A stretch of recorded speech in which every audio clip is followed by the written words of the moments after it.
こんにちは、工具屋てっちゃんです。今日の工具屋てっちゃんがおすすめしますが、こちらベラの六角レンチセットインチバージョンです。はい、今日はこちらのレンチのポイントをですね、いつものように3つでご紹介しますね。はい、まず1つ目ですけれども、ベラの六角レンチといったら、はい、面接触ヘクスプラスということですね。はい、ご存知ない方もいらっしゃると思いますんでね、ご紹介しますね。ベラの六角レンチ、これ先端見てください。ね、ちょっとこうなんかへこんでますね。へこんでます。こちら一般的な六角レンチ、こう見ていただくと比べてもらうと、こうね、面がへこんでるのが分かりますよね。はい。一般的な六角レンチはこのように角が当たるわけです。キャップスクリューの内側にですね。でそうすると、ちょっとこの図見てください。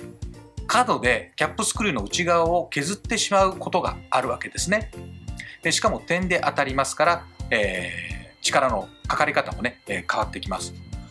ところがこのベラは面で当たるようになってるわけです。角ではなくて面で当たりますんで、力のかかり方も効率がいいですし、キャップスクリューの内側にもね、面で当たるんで、優しくこう角を削りにくいということで、特に緩め作業の時に威力を発揮するレンチなんですね。はい、ポイント1つ目はベラ独自のヘクスプラス面接触ということです。そしてポイント2つ目、パッと見た時にあれミリと一緒じゃんっていうふうに思った方も多いかと思います。実はですね、インチの六角レンチは前からありました。でもこれね、ホルダーが樹脂になったんです。樹脂タイプ。今まであったインチのセットは布のケースにこう1本ずつ入っていたんですね。まあそれはそれでね、僕好きだったんですけれども、それだとかさばるという意見もありました。ね、ミリと同じように樹脂ホルダーになりましたというのが、これポイント2つ目です。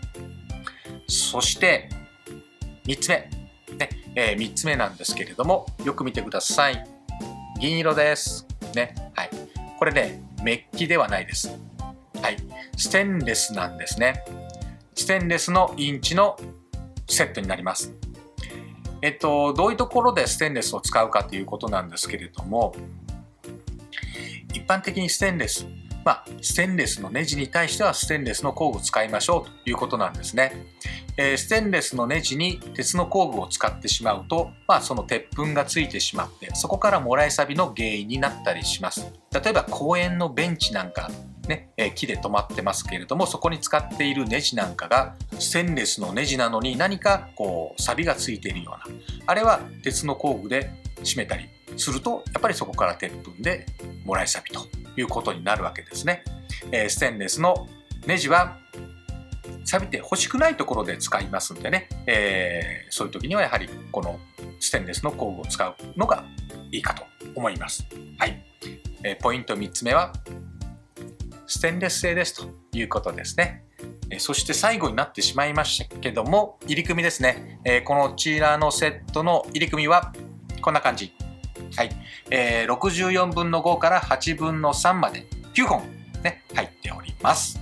はい、ハーレーとかアメ車、エジルンでしたら十分な内容のセットではないでしょうか。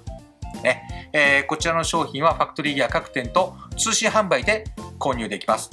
これからインチの六角レンチを買おうと思った方、今まで、インチの六角セットを使っていたけれども、それにね、ちょっとなんか満足できなかった方、ね、緩めようとした時に舐めちゃった、そんな経験がある方、ぜひですね、こちらベラの六角レンチインチセット、こちらを使ってみていただきたいなというふうに思います。